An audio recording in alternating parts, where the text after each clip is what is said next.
Jom subscribe. Sekali pandang pun kita dah tahu benda ni rangup dan juicy rasanya.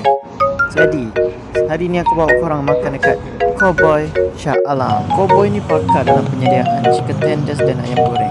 Jadi korang kena try special chicken tenders daripada dia orang.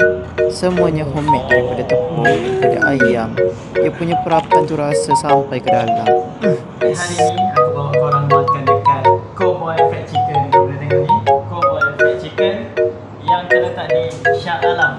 Jadi hari ni kita nak try menu special dia, chicken tenders. Korang boleh tengok rangup golden. Macam ni.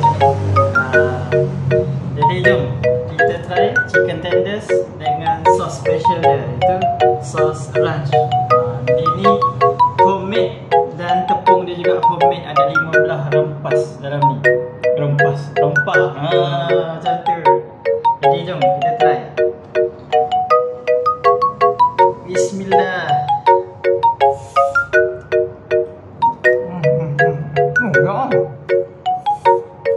Ayamnya lembut, juicy.